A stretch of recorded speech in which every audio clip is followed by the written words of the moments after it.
Yes, good morning, students.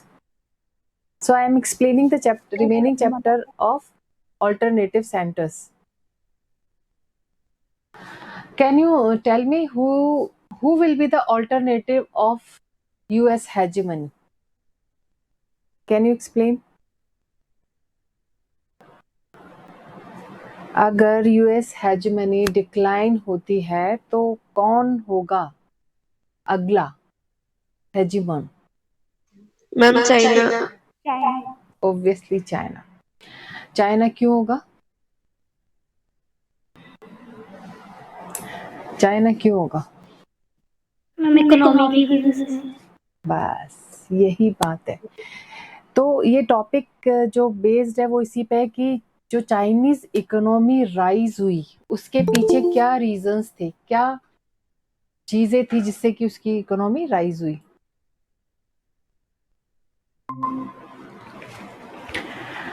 वही अपन इस chapter में पढ़ेंगे। इन शॉर्ट है, इससे ज्यादा पढ़ने की जरूरत नहीं है। जो भी बुक में इंपॉर्टेंट था मैंने इन नोट्स में मेंशन कर दिया। If you want to take screenshot you can. हाँ, चाइनाज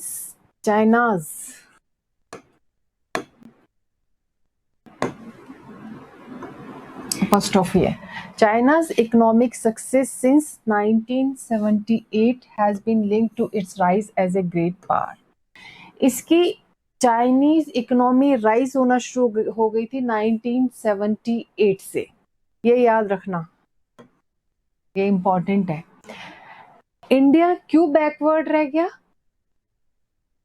इंडिया चाइना ने तो पहले से शुरुआत कर दी थी अपनी इकोनॉमी की राइज करने की, लेकिन इंडिया बैकवर्ड क्यों रह गया? इंडिया की इकोनॉमी कब राइज होना शुरू हुई? जब यूएसएसआर का डिसइंटीग्रेशन हुआ, फिर उसने क्या किया, अपनी ओपन इकोनॉमी अडॉप्ट की थी उसके बाद। तो कितना लंबा गैप आ गया। इंडिया भी हालांकि हेजिमोन की कैटेगरी में था। मतलब अगर सुपर पावर कंट्रीज आगे आने वाले चैलेंजेस जो थे यूएस हेजिमोन के अगेंस्ट, इंडिया चाइना दोनों ही थे। इंडिया चाइना और भी कंट्री थे, यूके। लेकिन इसकी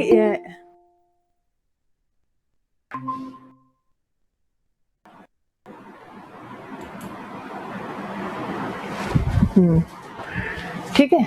तो एक तो इम्पोर्टेंट ये कि 1978 में इसकी धीरे धीरे चाइनीज इकोनॉमी ग्रो करने लग गई। The Beijing consensus of China model, also known as the Chinese economic model, जो बीजिंग कॉन्सेंसस था, जो सर्वसहमति थी, जो एक सहमति हुई थी बीजिंग में, जो कैपिटल है चाइना की। चाइना मॉडल को चाइनीज इकोनॉमिक मॉडल के नाम से भी जाना जाता है, जो कि political economic policies of People's Republic, जो यहाँ पे पहले जो कम्युनिस्ट जो गवर्नमेंट थी वो थी पीआरसी, मतलब रिपब्लिक ऑफ चाइना, उसने इंस्टीट्यूट कर दिया था, स्टार्ट कर दी थी बाय डेंग जियापिंग आफ्टर माओ जेडंग्स डेथ 1976। जब इसकी ये जो पहले भी जो रूलिंग जो लीडर थे वो है ये, इसकी डेथ के बाद इन्होंने इनिशिएटिव लिया और इन्होंने इंस्टीट्यूट किया, मतलब नई इकोनॉमी को लेके बहुत सारी चीजें इन्होंने पॉलिसी अडॉप्ट की थी।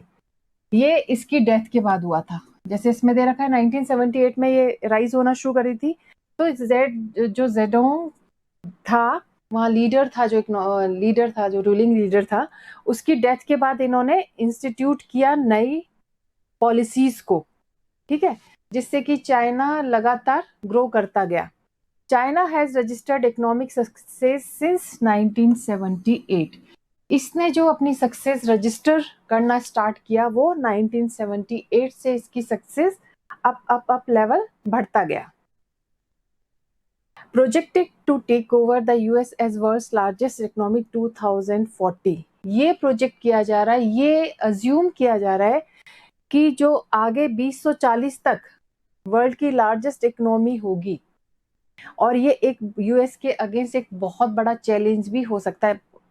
मतलब पता नहीं अभी, लेकिन इस तरह का अज्यूम किया जा रहा है, प्रोजेक्ट किया जा रहा है कि 2040 तक तो वर्ल्ड की लार्जेस्ट इकोनॉमी होगी। जो टेक ओवर करेगी यूएस इकोनॉमी को वो होगा Chinese economy. Economic integration into the region, driver of East Asian growth, giving it enormous influence in regional affairs. जो इकोनॉमिक इंटीग्रेशन हुआ था, जैसे आशियन बना था, ईस्ट एशियन कंट्रीज में आपस में इंटीग्रेशन हुआ था, इंटीग्रेट हो गए थे, तो रीजनल अफेयर्स में एनॉर्मस इन्फ्लुएंस इनकी तरफ से गया। ट्रेडिंग रिलेशंस डेवलप हुए, एक इंटीग्रेशन हो गया, तो हेल्दी रिलेशंस डेवलप होते हैं जब इंटीग्रेट हो जाते हैं, चाहे वो इकोनॉमी को लेके हो, चाहे वो ट्रेड को लेके हो, तो रीजनल अफेयर्स में भी इनका इनॉर्मस इन्फ्लुएंस रहा। Strength of economy along with factors like population, land mass, resources, regional location and political influence. जो इकोनॉमिक को और ज्यादा स्ट्रेंथ मिला, स्ट्रॉन्ग और ज्यादा इकोनॉमी स्ट्रेंथ हुई, कुछ फैक्टर्स उसमें थे जैसे population, land mass, resources, regional location and political influence. ये सारे फैक्टर्स थे जिसकी वजह से इकोनॉमी चाइनी लगातार राइज अप हुई। After the inception of the People's Republic of China in 1949, following the Communist Revolution under the leadership of Mao, its economy was based on Soviet model. जब Inception होता है institution, जब institution जो peoples Republic of China 1949 में उनका institution था, इन्होंने communist revolution यहाँ पे हुआ माओ की लीडरशिप में, जो इसकी इकोनॉमी का जो मॉडल था, इकोनॉमिक मॉडल किस पे बेस्ड था? सोवियत मॉडल में क्या था? सोवियत मॉडल किस पे बेस्ड था? सोवियत मॉडल में क्या था? Communism.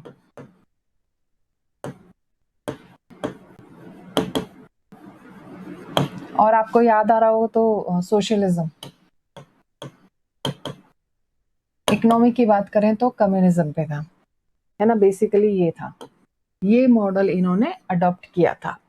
The economically backward communist China chose to sever its link with the capitalist world. जो इकोनॉमिकली बैकवर्ड जो कम्युनिस्ट चाइना था, जो फॉलो कर रहा था सोवियत मॉडल को, उसने चूज किया, सेवर मतलब होता है टू लिंक्स, ठीक है, एकदम से कैपिटलिस्ट वर्ल्ड की तरफ मतलब इंक्लाइन नहीं हुआ, धीरे उसने दोनों लिंक चूज किए कैपिटल वर्ल्ड को ज्वाइन करने के लिए। दोनों मतलब सोवियत मॉडल भी रहे और कैपिटलिस्ट वर्ल्ड को भी उसने देखा कि क्या होता है, इससे क्या आगे बेनिफिट होगा, तो एकदम से इसने चुन लिया, ये दो लिंक दोनों चुने। It had little choice but to fall back on its own resources and for a brief period on Soviet aid and advice. इसके पास बहुत छोटी चॉइस थी, बहुत कम चॉइस थी, उसके खुद के रिसोर्सेज फॉल बैक हो रहे थे और ब्रीफ पीरियड में मतलब बहुत कम टाइम में इसने इसके लिए सोवियत की सलाह ली और उनकी एडवाइस ली कि रिसोर्सेज, खुद के रिसोर्सेज फॉल बैक हो रहे हैं, क्या करना चाहिए। The model was to create state-owned heavy industry sector from the capital. इसने मतलब ऐसा नहीं है, इसने सोवियत मॉडल को अडॉप्ट किया था लेकिन उससे भी बेनिफिट लिया और किससे भी, और जो कैपिटलिस्ट वर्ल्ड था यूएस, उससे भी बेनिफिट लिया। तो अच्छी चीज है, बहुत ड्रामेटिकली इसने अपनी आप इकोनॉमी को राइज किया, मतलब अच्छी अच्छी चीजें बहुत सोच समझ के। तो जो model was to create state owned heavy industry sector from the capital accumulated from agriculture. जो मॉडल था उसमें स्टेट ओन हैवी इंडस्ट्रीज को स्टेब्लिश किया गया, सेटअप किया गया, और वो एक्यूमुलेट कहाँ से आया? एग्रीकल्चर से। ये सारा एक्यूमुलेशन जो था वो एग्रीकल्चर सेक्टर से आया, जिसमें इसने अपनी हैवी इंडस्ट्रीज को ओन, मतलब बाहर की नहीं, खुद की हैवी इंडस्ट्रीज को एस्टेब्लिश किया। As it was short of foreign exchange that it needed in order to buy technology and goods on the world market. अब इसके पास फॉरेन एक्सचेंज की चाइना के पास बहुत कमी थी, फॉरेन एक्सचेंज था ही नहीं, तो अब इसको क्या जरूरत थी? इसको फॉरेन एक्सचेंज की जरूरत थी जिससे कि ये टेक्नोलॉजी और गुड्स खरीद सके वर्ल्ड मार्केट से। भाई इस अगर आप बिना फॉरेन एक्सचेंज के या फॉरेन मनी के आप ये सब चीजें नहीं कर सकते, इस पे बहुत कमी थी। तो फिर क्या किया चाइना ने? डिसाइड किया कि जो डोमेस्टिक गुड्स हैं उसको सब्स्टिट्यूट किया जाए, मतलब हम बाहर से क्यों खरीदें, हम अपने ही डोमेस्टिक गुड्स को क्यों ना काम में लें। तो आप देख सकते हो पूरे वर्ल्ड में ज्यादातर चीजें चाइनीज ही हैं, तो इसने वहां पे बहुत दिमाग लगा के वहां पे इसने उसका सब्स्टिट्यूट डोमेस्टिक गुड्स के रूप में ढूंढ लिया। टेक्नोलॉजी में तो ये इसको था कि मुझे टेक्नोलॉजी तो बाय करनी ही है, लेकिन मैं गुड्स के लिए क्यों वर्ल्ड मार्केट में जाऊं, डोमेस्टिक गुड्स क्यों नहीं डेवलप करूं। The model of China allowed to use its resources to establish the foundation of an industrial on a scale that did not exist before. जो मॉडल ऑफ चाइना था, जो China ने जो model adopt किया था, उसने अपने रिसोर्सेज को यूज करना शुरू कर दिया और एक इंडस्ट्रियल फाउंडेशन को एस्टेब्लिश किया, खुद की इंडस्ट्रीज को, हैवी इंडस्ट्रीज को एस्टेब्लिश किया, क्रिएट किया ऑन ए स्केल, उस स्केल पे जो कि पहले कभी नहीं था। अपनी इंडस्ट्रीज को उस स्केल पे ले गए जो पहले कभी एग्जिस्ट नहीं करती थी। तो उन्होंने जो मॉडल ऑफ चाइना अडॉप्ट किया था वो इस तरीके का था कि ज्यादा से ज्यादा कैसे इकोनॉमी राइज करें। उन्होंने चारों तरफ से देख के ये सब चीजें बहुत, क्या करूं मैं इसको, बहुत वाइजली उन्होंने ये डिसाइड किया था। Employment and social welfare was assured to all citizens, and China moved ahead of most developing countries in educating its citizens and ensuring better health for them. अब ह्यूमन रिसोर्स भी बहुत, अगर economy को rise करना है तो human resource आपने पढ़ा होगा, ये शायद चैप्टर ज्योग्राफी में पढ़ा होगा, ह्यूमन रिसोर्स पढ़ा है आप लोगों ने? Yes ma'am. तो ह्यूमन रिसोर्स भी बहुत कंट्रीब्यूट करता है इकोनॉमी में। मतलब अगर ह्यूमंस हेल्दी होंगे तो ऑब्वियसली एडुकेटेड होंगे, हेल्दी होंगे, तो इकोनॉमी में क्या करेंगे, कंट्रीब्यूट करेंगे। ये डिटेल आपने ज्यादा पढ़ी होगी, मैंने तो इन शॉर्ट बता दिया। तो एम्प्लॉयमेंट एंड सोशल वेलफेयर इन्होंने अश्योर किया अपने सिटीजन्स को, and China moved ahead most developing countries, और चाइना इस तरीके से डेवलपिंग कंट्रीज में आगे बढ़ गया इन एडुकेटिंग, एजुकेशन में, सिटीजन्स के एजुकेशन में, और बेटर हेल्थ केयर सिस्टम में। तो डेवलपिंग कंट्रीज में सबसे आगे बढ़ गया, एजुकेशन के पॉइंट ऑफ व्यू से देखो और हेल्थ केयर के पॉइंट ऑफ व्यू से देखो। जैसे मैंने पहले भी बताया आपको कि कोविड के टाइम जब वहां पे कोविड के केसेस आई तो रातों रात हॉस्पिटल्स खड़े हो गए थे, रातों रात, पता ही नहीं लगा था, मतलब एक रात में पूरा हॉस्पिटल खड़ा कर दिया था। और इंडिया में क्या हुआ था, health care system second wave में बिल्कुल पूरी तरीके से फेल हो गया था, लोग बिना इलाज के काफी लोग चले भी गए, आसपास के आप देख सकते हो। तो इसने basically employment and social welfare को अश्योर किया अपने सिटीजन्स के लिए, और एजुकेशन और हेल्थ केयर पे ध्यान दिया। तो ये सब सारे जो पॉइंट्स हैं, ये ऑब्जेक्टिव है, ये किस लिए, इकोनॉमी को ग्रो करने के लिए ही है। The economy also grew at a respectable rate of 5-6%। जो इकोनॉमी ने ग्रो किया वो 5-6% तक ग्रो किया। अब इस पिक्चर में आप देख सकते हो, मैंने आपको क्लास में दिखाई थी, जो ऑफलाइन स्टूडेंट्स थे, ये आप, इस तरह का क्वेश्चन आ जाता है, सीबीएसई में आता है, राजस्थान बोर्ड में आएगा नहीं आएगा आई डोंट नो। जैसे ये देखो, ये ग्रेट वॉल ऑफ चाइना है, दिख रही है आपको, ये ड्रैगन उनका सिंबल है, और ये क्या है, पूरा अर्थ, ठीक है। यानी ग्रेट, ये क्या इंडिकेट कर रहा है कि जो ग्रेट वॉल ऑफ चाइना है या ड्रैगन है, उसने पूरे वर्ल्ड पे हेजीमोन करने के लिए तैयार है, लेकिन ये जो मैन है इसको रोकने की कोशिश कर रहा है। मैंने क्लास में तो पूछा था, रिद्धि आप बताओ ये कौन हो सकता है। जैसे जैसे डोमिनेंस ये इसका बढ़ रहा है, तो इसको यहाँ पे एक खड़ा हुआ है, ये कौन को रोकने की कोशिश कर रहा है। Riddhi, are you there? Yes ma'am. हाँ बताओ कौन हो सकता है, you just guess. Ma'am Russia या यूएस। हाँ यूएसएसआर तो बेचारा वैसे ही बहुत हाल खराब थे। यूएसए, जब इसको पता है कि जब पूरे वर्ल्ड में हेजीमोन के रूप में, डोमिनेंट के रूप में जब यूएसए है, तो ऑब्वियसली सबसे ज्यादा फर्क किसको पड़ेगा, यूएस को। तो वो कौन रोकने की कोशिश कर रहा है, यूएस रोकने की कोशिश कर रहा है। ये कई बार ये पिक्चर दिखा के पूछ लेते हैं, तो जैसे कई वीडियोस में इंडिया भी लिखा है, इंडिया भी हो सकता है, लेकिन अगर मोस्ट अप्रोप्रिएट अगर आंसर देखेंगे तो हम यूएस है, क्योंकि सबसे, इंडिया को क्या फर्क पड़ेगा, इंडिया तो जहां था वहीं रहेगा। लेकिन यूएस की हेजिमोन मतलब वो अपना डोमिनेंस लूज कर सकता है, वो खो सकता है, इसलिए यहाँ पे इस पिक्चर में बिल्कुल क्लियर है। ठीक है, अब नेक्स्ट है चाइनाज वे टुवर्ड्स कैपिटलिज्म।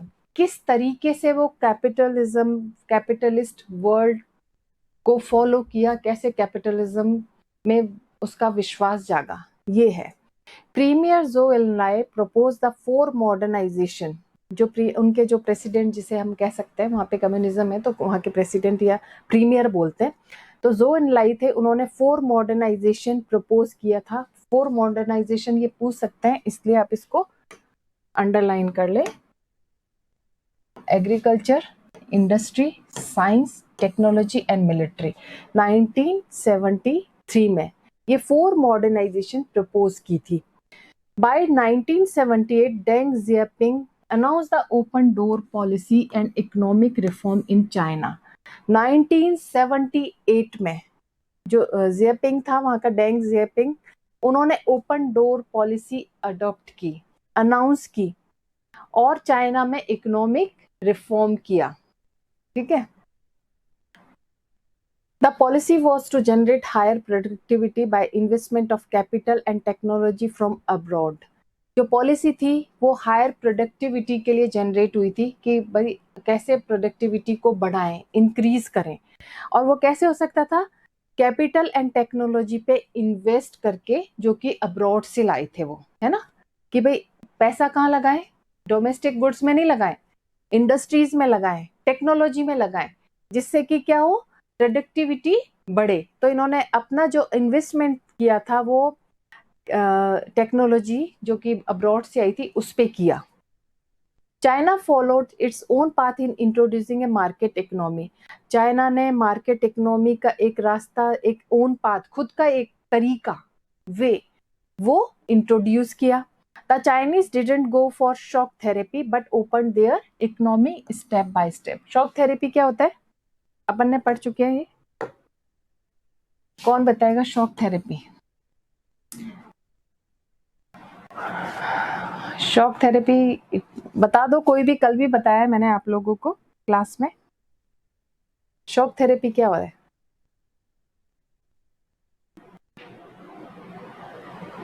मैम सोशलिस्ट से डेमोक्रेटिक से कैपिटलिस्ट सिस्टम में जाना। बिल्कुल बिल्कुल। ट्रांजिशन जो कहता, सडन ट्रांजिशन था ये। शॉक थेरेपी में जो सडन ट्रांजिशन, ऑथोटेरिटेरियन जो भी है और रिलेटेटिव जो भी है, मेरे को आ नहीं रहा है अभी, तो थोड़ा टंग ट्विस्ट कर रही है, और वो चेंज करके कैपिटल या डेमोक्रेटिक, सोशलिज्म को चेंज करके कैपिटल या डेमोक्रेटिक में जो ट्रांजिशन हुआ था, दैट इज कॉल्ड, ये पेनफुल प्रोसेस था, एकदम से चेंज हुआ था। ठीक है, तो चाइनीज क्या थे, इन शॉक थेरेपी के साथ नहीं, उन्होंने शॉक थेरेपी के साथ नहीं गए, उन्होंने अपनी इकोनॉमी को ओपन किया स्टेप बाय स्टेप। एकदम से ट्रांजिशन नहीं हुआ, एकदम से चेंज नहीं हुआ, स्टेप बाय स्टेप इन्होंने अपनी इकोनॉमी को ओपन किया। ठीक है, इसमें एकदम से चेंज हो गया था, सडन चेंज हो गया था, जो पेनफुल प्रोसेस था। इसमें बहुत सारी आप देख चुके हो, पुराने चैप्टर में अपन पढ़ चुके हैं। तो ये शॉक थेरेपी से अलग उसने अपनी ओपन इकोनॉमी को स्टेप बाय स्टेप ट्रांसफॉर्म किया। The privatization of agriculture in 1982 was followed by the privatization of industry in 1998. जो एग्रीकल्चर है उसमें प्राइवेटाइजेशन कर दिया था 1982 में, और उसके बाद 1998 तक ये फॉलो रहा। इंडस्ट्रीज में प्राइवेटाइजेशन जो था, प्राइवेट मतलब स्टेट कंट्रोल से बाहर कर देना, दैट इज कॉल्ड प्राइवेटाइजेशन। तो 1998 तक फॉलो हुआ। Trade barrier were eliminated, only special economic zones where foreign investment could set up enterprises. जो ट्रेड बैरियर्स लगे थे, इन्होंने आपस में बैरियर्स लगा रखे थे, बैन लगा रखे थे, वो भी एलिमिनेट हो गए स्पेशल इकोनॉमिक जोन में, सेज जिसे अपन कह सकते हैं, वहां पे इन्होंने इनके बैरियर्स वो क्या है, एलिमिनेट हो गए, जहां पे कि foreign investment could setup enterprises, foreign investment ने अपने एंटरप्राइजेस सेटअप किए, वहां पे इन्होंने ये जो बैरियर थे वहां पे उन बैरियर्स को एलिमिनेट कर दिया, रिमूव कर दिया। In China the state played and continues to play a central role in setting up a market economy. China में जो स्टेट ने, जो गवर्नमेंट ने लगातार एक सेंट्रल रोल प्ले किया मार्केट इकोनॉमी को सेटअप करने में, मार्केट इकोनॉमी को सेटअप करने स्टेट ने पूरी तरीके से जोर लगा दिया। ठीक है, ये तो चाइनीज इकोनॉमी के बारे में हो गया। अब हम पढ़े तो इंडिया चाइना रिलेशंस, इंडिया के कॉन्टेक्स्ट में, ये टॉपिक पूरा हो गया economy, rise in economy, rise of economy Chinese. अब है इंडो चाइना रिलेशंस, कैसे हैं, कैसे थे, क्या है। तो both India and China were great power before advent of western imperialism. मतलब इंडिया और चाइना एक ग्रेट पावर के रूप में जाने जाते थे जब वेस्टर्न इंपीरियलिज्म नहीं हुआ था, उससे पहले। दो ग्रेट पावर एशिया में माना जाए तो दो ग्रेट पावर थी, India and China. At different times in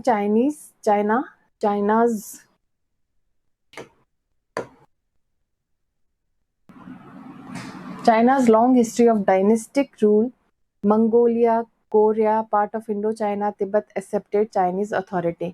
अलग अलग टाइम में अगर आप हिस्ट्री में अगर देखेंगे तो जो डायनेस्टिक रूल है वो चेंज होते रहे। मंगोलिया, कोरिया, जो इंडो चाइना का तिब्बत पार्ट था, इन सब ने चाइनीज अथॉरिटी एडमिट कर ली थी, एक्सेप्ट कर ली थी। ये डिफरेंट डिफरेंट टाइम्स में हुआ, एक साथ नहीं हुआ। Various empires in India extended their influence beyond their border. बहुत सारे एम्पायर थे इंडिया में, अलग अलग एम्पायर थे, तो बहुत सारे एम्पायर थे, उन्होंने अपना इन्फ्लुएंस एक्सटेंड किया अपने बॉर्डर से बियॉन्ड।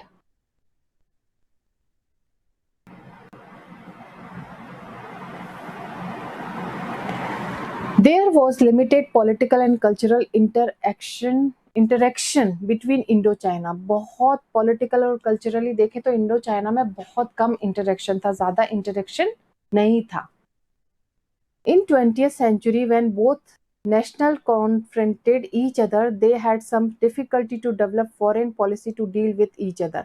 20th century में क्या हुआ, जब नेशनल कॉन्फ्रेंटेड मतलब आमना सामना हुआ, इनका एक दूसरे से आमना सामना हुआ, तो दे हैड कुछ इनको डिफिकल्टी आई फॉरेन पॉलिसी को डेवलप करने में, क्योंकि उस वक्त काफ़ी अपनी फॉरेन पॉलिसी बना चुके थे, तो उसको डेवलप करने में, उसको डील करने में एक दूसरे के साथ थोड़ी सी दिक्कत आई। ठीक है, जब आमना सामना हुआ था, क्योंकि इनका इंटरेक्शन ही नहीं था, कल्चरल और पॉलिटिकली इनका कोई इंटरेक्शन नहीं था। ट्रेड चल रहा था लेकिन वैसे कोई इंटरेक्शन नहीं था, तो फॉरेन पॉलिसी को डील करने में एक दूसरे के साथ थोड़ी सी दिक्कतें आई। India regained its independence from Britain, China also expelled. India को उसी वक्त क्या हुआ था, इंडिया को ब्रिटेन से इंडिपेंडेंस मिली थी, आज़ादी मिल गई थी, और चाइना को फॉरेन पावर्स ने एक्सपेल कर दिया था, बाहर निकाल दिया था।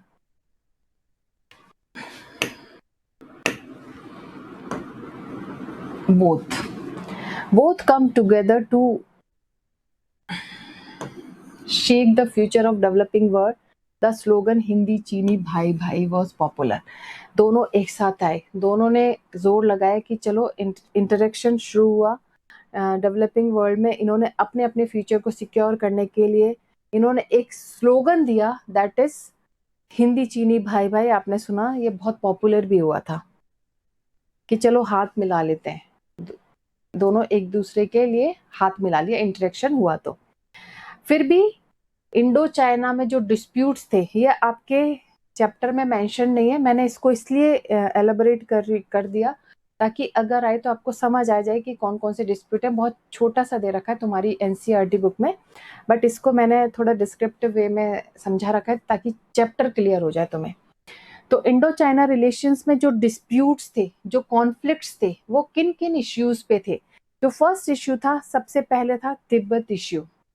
तिब्बत के बाद और ज्यादा एनिमी हॉस्टिलिटी बढ़ गई थी दोनों कंट्रीज के बीच में। तो तिब्बत इश्यू अपन देखते हैं क्या था। The atrocities of communist China was growing in Tibet. जो एट्रोसिटीज थी, अराजकता थी कम्युनिस्ट चाइना की, वो तिब्बत एक इंडिपेंडेंट नेशन था, वो किसी के अंडर नहीं था। आज वो चाइना के अंदर है लेकिन तिब्बत इंडिपेंडेंट था। तो धीरे धीरे जो एट्रोसिटीज थी कम्युनिस्ट चाइना की, वो तिब्बत में बढ़ रही थी। जो दलाई लामा थे तिब्बत के, वो धर्म गुरु थे इनके, रिलीजियस जो जिन्हें कहते हैं, came to India from Tibet and showed reluctance in returning to Tibet. Dalai Lama ने शेल्टर लिया इंडिया में। इंडिया कैसे रिफ्यूज कर सकता था। उन्होंने तिब्बत से भाग के वहां यहाँ आ गए और उन्होंने रिलेक्टेंस मतलब उन्होंने वापस तिब्बत जाने की अनिच्छा दिखाई। रिलेक्टेंस होता है मतलब उनका मन ही नहीं हुआ कि वापस वो जाए। India gave political asylum to Dalai Lama which his supporter in 1959। India ने क्या, असाइलम मतलब होता है शरण देना, शेल्टर देना। इंडिया ने शरण दे दी दलाई लामा को और उसके सपोर्टर्स को 1959 में। तिब्बत से भाग के इंडिया है, इंडिया ने उनको असाइलम मतलब शरण दे दी। China considered to hostile action. China को ये लगा कि ये तो दुश्मनों जैसा काम कर दिया है ना, ये हॉस्टाइल एक्शन लगा। Escape of Dalai Lama indicates clear human rights violation of the part of China. जो दलाई लामा ने एस्केप किया अपने तिब्बत से भाग के जो भारत आए, ये ह्यूमन राइट वायलेशन हुआ पार्ट चाइना के पार्ट में। क्योंकि क्यों भाग के आए, चाइना की एट्रोसिटीज की वजह से भाग के आए। और इंडिया को एक, क्योंकि हम वैसे ही इतने अच्छे हैं तो इंडिया ने उनको शरण दे दी। और इंडिया ने शरण दे दी तो इसके अगेंस्ट चाइना ने कहा कि ये तो बहुत गलत किया। खैर ठीक है, तो तिब्बत इश्यू ये था। सेकेंड इश्यू था चाइनाज एक्सपेंशनिस्ट पॉलिसी, जो एक्सपेंड कर रहा था वो। China had occupied more than 50,000 square kilometre territory in the Himalayan Rocky terrain. China ने हमारी 50,000 स्क्वायर किलोमीटर हिमालयन जो रॉकी टेरेन है, उबड़ खाबड़ जगह ना, उसको अक्वायर कर लिया। चाइना कंस्ट्रक्टेड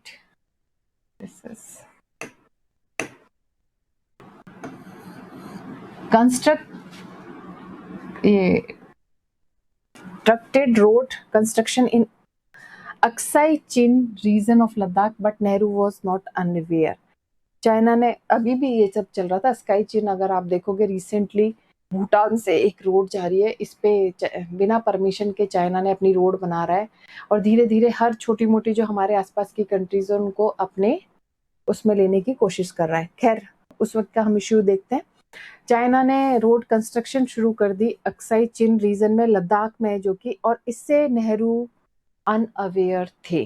ठीक है, तो ये एक तो ये था कि वो अपना जो एम्पायर है या जो अपना कंट्री है उसको एक्सपेंड कर रहा था। तो ये भी हमें इंडिया को रास नहीं आया।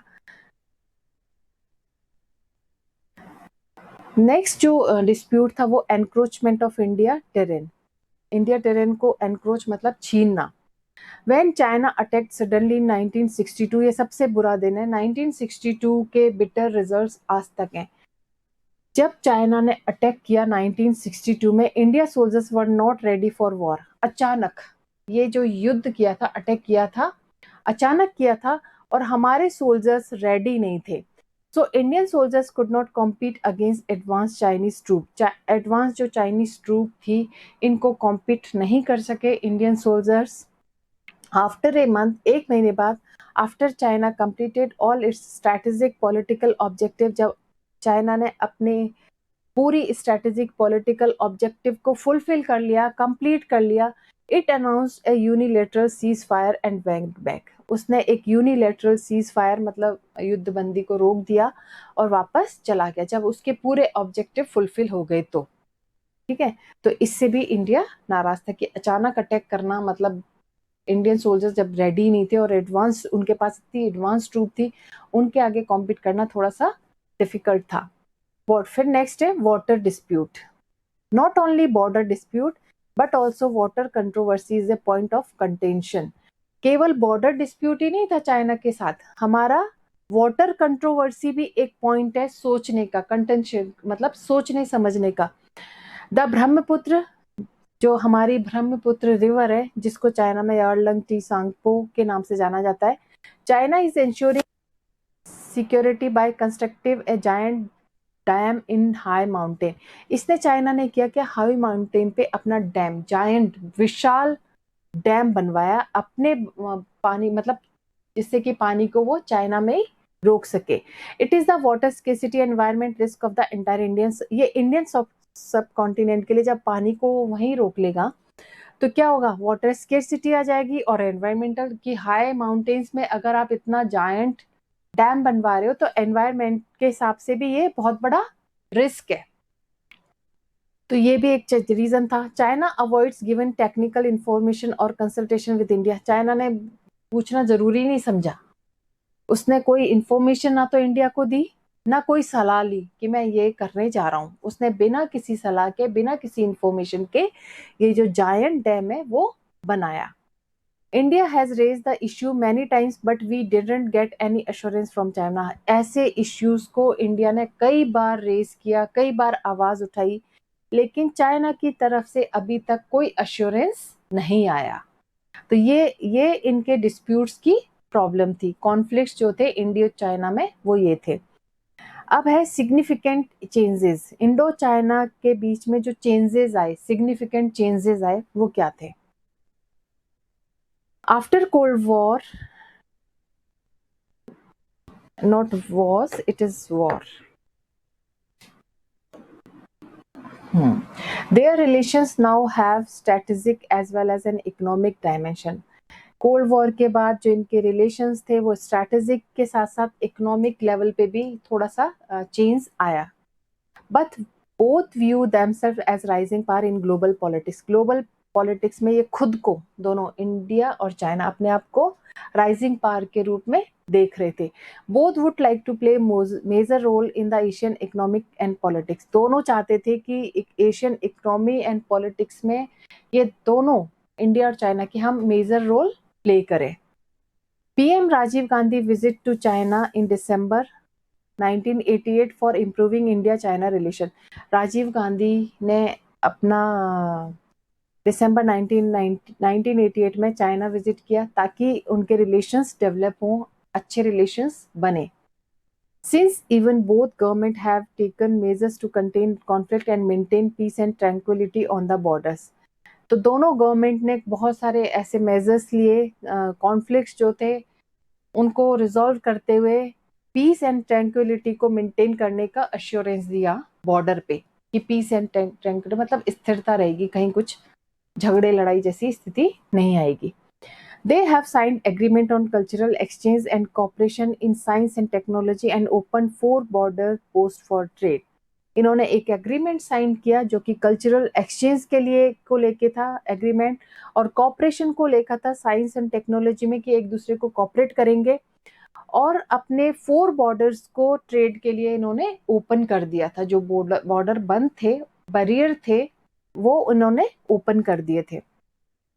With India, China trade growing at 30% year since 1999.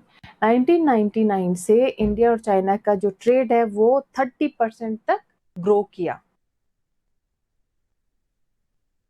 Bilateral trade between Indo-China has increased from $338 million in 1990 to more than $18 billion in 2006. Bilateral मतलब दो पक्षीय समझौता इंडिया और चाइना के बीच से जो इंडो चाइना है ट्रेड है वो डेवलप हुआ $338 मिलियन 1992 में, उससे ज्यादा 18 बिलियन इन 2006 में इनका जो ट्रेडिंग रिलेशंस हैं वो डेवलप हुए।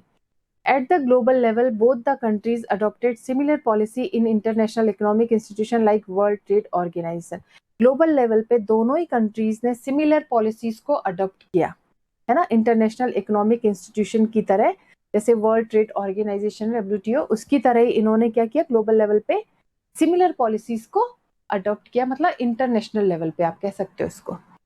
India's nuclear test versus China's contribution of Pakistan. India ने न्यूक्लियर टेस्ट किया। भाई चाइना के पास तो शुरू से ही न्यूक्लियर था, ठीक है। अब हमने भी जब डर के साए में तो रह नहीं सकते थे, तो इंडिया ने भी न्यूक्लियर टेस्ट किया था पोखरण में, आपने सुना होगा। फिर चाइना ने किसको कंट्रीब्यूट किया, पाकिस्तान को हेल्प की न्यूक्लियर, कि पाकिस्तान डर गया था, हम चाइना से डरे थे, हमसे पाकिस्तान डर गया, तो उसमें हेल्प की थी। चाइना's military relations with Bangladesh and Myanmar, Nepal, Sri Lanka. इसमें नेपाल और श्रीलंका मेंशन नहीं है बुक में, ओल्ड बुक में, लेकिन ये भी हैं। तो चाइना के जो मिलिट्री रिलेशंस थे वो बांग्लादेश के साथ बने, म्यांमार के साथ बने, नेपाल के साथ, श्रीलंका के, पर viewed as hostile to Indian interest in South Asia. South Asia में इंडियन इंटरेस्ट के लिए ये एक हॉस्टाइल, एक enemy.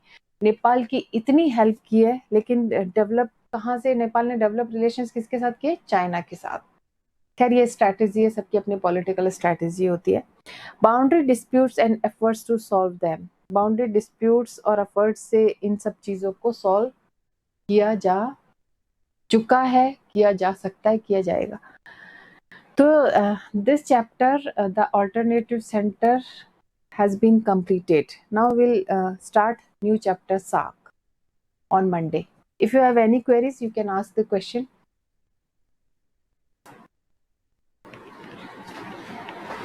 No, there is no queries.